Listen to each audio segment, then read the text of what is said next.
Hey, and welcome to Profit Starts in the Mind. This is episode 2. Let's dive deep into how we even know if we are going to use something to improve our life, our business, our career, our relationships, our health. How do we know that it actually works? And what do we mean by works? Now, this episode was prompted by a comment I got on a social media post. And so I'm going to use that to kind of leverage in and open up this discussion, or part of the discussion, to talk about it, because it's so critical. We've only got so much time. We've only got so much money to invest in things that claim to be able to help us. And so we need to have some idea about the validity of these claims. So how do we know if something actually works? If I'm going to take a supplement, like if I'm going to take a nootropic, how do I know that actually is going to help me? If I'm going to wear a device on my head, like a transcranial direct current stimulator like this, if I'm going to wear one, buy one, use the time up to put it on my head and get the effect, how do I know it works? And so that's what this is about. It's a critical part of what I'm teaching as part of NeuroCogniX, because the better we are at understanding what works and being able to discern that, then the more we can grow, right? So that's the point. So that's where NeuroCogniX comes from. So here is the Facebook post I was telling you about. So it is a picture of me. I posted up. I've got the transcranial direct current stimulation device on my head. As I said, here it is here. Okay, so it sits on my head like this, and what it does is it puts a very small electrical current through my brain, depending on how I position it on my head, to induce various types of what we call executive function, whether that be learning, memory, creativity, or even calming down the nervous system. It can be used in a number of different ways. So why am I using this? Why did I invest in it? Why am I recommending it even? It's because there are randomized controlled trials that show that when you use this device and it's turned on, it is more effective at improving those things than if you wear the device with it turned off, right? And so then that's the idea of a sham treatment where the device is turned off versus when it's turned on. And so again, there's some evidence to show that it works. That's why I'm prepared to put the time into it. But again, we need to understand, what do I mean by works? And that's what I'm going to unpack in here. So one of the comments I got on this post was, I'm curious on how one can begin to self-report to actually know that it's working or placebo. Now, the very phrasing of that question contains a fallacy, and I want to outline what that is straight away. What this question is doing, it's assuming that you've either got something that works or is a placebo. It's binary. It either works or it's a placebo. And the actual fact is, when something works, it is both a placebo and active. And I'll explain exactly how that works when I go through here. Right? So, I've put together just a pretend study to demonstrate this. So let's just think that we're talking about creativity. And here is a scale out of 30 of how creative people are. And let's just say that you get a whole bunch of people and you measure their creativity and it comes in at around 6, right? So you can see just underneath that 7.5 mark on that graph. Now, then they wear a tDCS device. So they put one of these on their head, and the group, the people are divided into 2 groups, right? And they wear this. Both groups think it's turned on, but one of the groups, the device is turned on for about 10 seconds, and then it gets turned off, and the people don't know. But in the other group, the device is left on their head. So we've got 2 groups. We've got a sham or a placebo group, where the device is not turned on, and then we have an active group where the device is turned on, and we're going to leave it on there and then measure their creativity again after they've been wearing the device. So here's what happens. The people who've been wearing the device, they think it's turned on, but it's not. They get quite a large improvement in their creativity. It's just sitting around 15.5 or something like that, as you can see there. But the active group with it turned on, of course, they're getting over 22.5, about 23 or 24 or something like that. And so that's great. That would mean you go, wow, I want to use the tDCS device. I want to use it because it helps increase creativity. Now, what happens with things like this, and this could be surgery, it could be medication, it could be psychotherapy, it could be any intervention really. When something turns out this way, the people who think about the active intervention, they then kind of promptly forget that there's a placebo, and they assume that the whole positive effect here, this whole bar, is 100% due to the active treatment, to the fact that the device was turned on. And that's what they do. But that's actually not quite true, is it? Because even if you wear the device with it not turned on, you get a boost from here up to here. even if you don't have the device turned on. And so these people over in this group here, they would have got that same main boost just from wearing the device. So in actual fact, the true effect of the tDCS device when it's turned on is not the whole lot here. It's only this part at the top. Right? And in evidence-based medicine, that is referred to as the attributable effect. There's got quite a few names for it, actually, but we're going to call it the attributable effect. That is, to what extent can I attribute this improvement in creativity to the active device? And it's only this much, because when I even wear the device when it's turned off, I still get quite a large boost. Right? So when we say something works, what we really mean is that it has an attributable effect. It has an effect that is in addition to, it's additive to the placebo response. And this is what I meant right back at the beginning. Instead of going a treatment either works or it's a placebo, when a treatment works, it is both a placebo and a specific attributable effect. Right? So that is what's really going on with all of that. So now let's jump on, because I want to now show you just how amazing our brains and minds are. This is just me showing you, here is a definition of that attributable effect.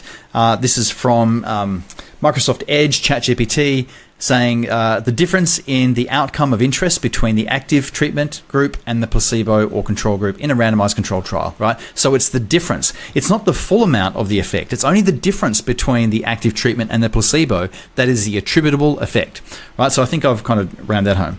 So let's go through some terms now to really show you how exciting this is. Let's start calling the placebo non-specific effects. And that is because the word placebo has developed somewhat of a negative connotation because it is assumed that people who respond to a placebo, or if a treatment is a placebo, that it's a worthless treatment, that it's a non-effective treatment, and that it's kind of all in the mind, and maybe even that the person's symptoms or what they were going through wasn't real because it really just got satisfied when they thought they were getting a treatment and they weren't really getting the treatment. So it kind of has this negative connotation. Yet in fact, when people do respond and have a placebo response, there are measurable effects in their nervous system and in their body that are biologic. There are anatomical changes. There are physiological changes in their body that are real. So this is not just a psychological phenomenon. It is not just going on in their mind. It's going on for real in their brain, in their body. Okay, so let's call them non-specific effects. The reason we call it non-specific is because instead of it being specifically because there's a current going through my brain, it's non-specific. It's not related to that. It's just because I'm wearing a device. In that case, that would be the non-specific effects. And so for those attributable effects that I showed you in the last graph, let's just call them specific, right? So there are non-specific effects and specific effects. And that's going to be true of all treatments that work. They're going to have both non-specific and specific effects. Now let's introduce two other terms. Let's go look at expectation. What we know from many clinical studies is that if a doctor has a positive expectation that the treatment is going to work or that a patient is going to have a good outcome, that the patient will tend to have a better outcome if the doctor has a positive expectation. And of course, if the patient also has a positive expectation of a good outcome, that will also increase the likelihood and the magnitude of that outcome.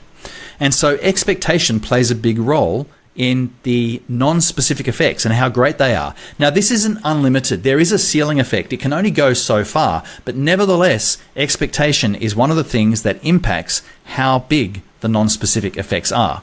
So expectation. The other one is conditioning. So you can have positive and negative conditioning. I should have said you can have positive and negative expectation as well. If you have negative expectation, the treatment won't do as well. So let's talk about what conditioning is. Anyone who's done Psychology 101 will have learned about conditioning. That is where they got a number of dogs and they had them in a lab and they would bring the dogs food and they would measure how much saliva the dog produced. And all of a sudden the dog would start drooling and there's saliva dripping everywhere because they saw the food and they smelt the food. What they also did was they rang a bell when they delivered the food. And they did this over a period of time.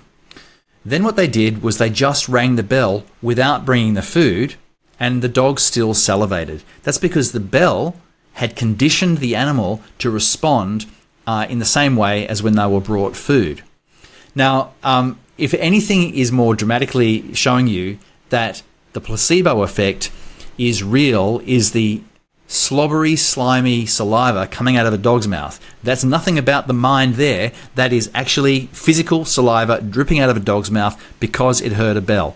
That's the power of conditioning. Now, of course, humans have conditioning as well. So let's give an example. Let's just say that you go off and you have your morning coffee, and you are conditioned to having a good experience, and you are conditioned to experiencing increases in focus and concentration when you have that coffee. If someone were to serve you a decaffeinated coffee without you knowing, and you still thought it was caffeinated, you would still have some kind of increase in alertness and concentration and focus as a result of it. Now, maybe you wouldn't get the full buzz as if it had caffeine in it, but nevertheless, you're still going to have the non-specific effects of thinking it was caffeinated. And studies have shown that, right? In the same way, if you've got a negative response to something, then you will probably respond less strongly to it if you've got negative conditioning with it. And then, of course, there's a range of other factors called X factors that impact how strong our non-specific effects are. And they're numerous, and we're still trying to figure them all out. And I don't think we've really scratched the surface with it all. Now, I was writing about all of this way back in 2005 when I was grappling with it all. I did all my training in neuroscience in the 90s, right? So that was actually the official decade of the brain, because a whole lot of funding was released. Billions of dollars of research went into brain science, and we learned incredible things, including neuroplasticity, which is the basis of NeuroCogniX, is the brain's ability to change. And so what I wanted to do was just draw your attention to, I know this is getting pretty geeky now looking at equations, but don't worry, they're not really maths. We can look at the effectiveness of something. So let's talk about a nootropic. Maybe you want to try a nootropic and you want to know if it's effective. Well, when you take that nootropic, it's going to have specific effects, that's the S. It's also going to have non-specific effects. It's going to be a combination of both, not one or the other. And in fact, the more you believe in the effectiveness of that nootropic, the greater the non-specific effects are going to be. So in a way, we want to amplify or magnify the placebo response, the non-specific effects, because that means you're going to get better results, a better outcome. So now let's look at what these non-specific effects are made up of.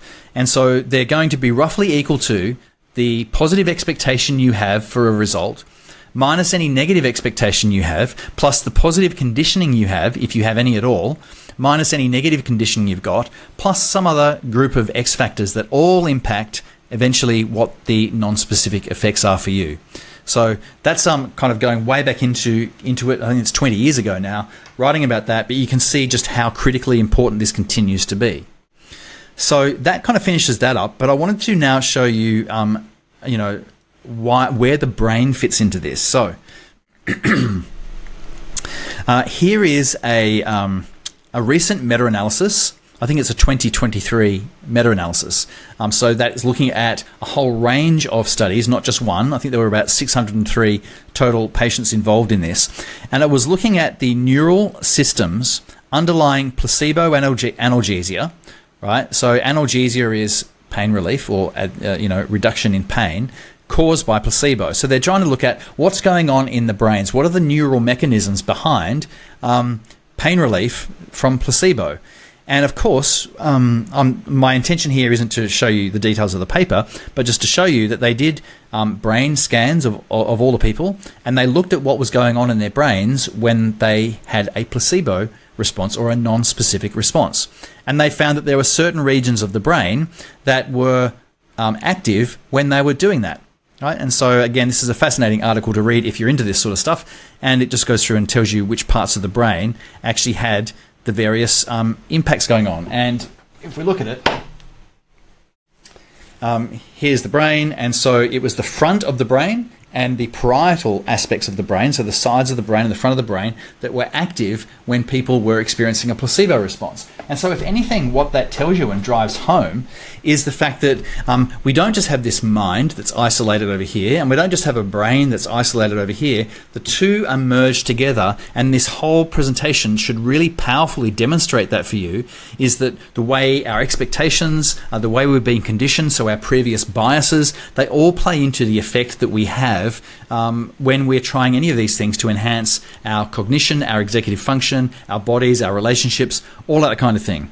And so how do we know things work? It really comes back again to, as I said, that combination of specific effects and non-specific effects. We know that things are going to have a non-specific effect. What we need to do is look at the research to see, is there research that also shows that they have a specific effect? And so that's where the randomized controlled trials come in. And that's what I want to use as the basis of everything we do in NeuroCogniX, is if I offer something for you that can help you, then my goal is to, of course, base that on the best available evidence that I can find. Now, does that mean that we have to only go with things that have evidence? That is my preference for sure, but sometimes things come along and there isn't enough evidence for them, and we have to kind of use our gut feel and our desires, our own preferences to decide what to do and to give things a go. Science isn't the only way to find an answer to things, and a lot of the times the science just isn't there to have any kind of definitive answer. And so it's not the be all and end all, but certainly the basis of what I do in NeuroCogniX. So look, I hope you found that interesting. That is like an introduction to the kind of thinking that has gone into all of this, the background I have with it. I'd love you to be involved in NeuroCogniX. So subscribe to this podcast. If you're on YouTube, make sure you subscribe. You can go over and join NeuroCogniX. There's a group on Facebook that you can request to join.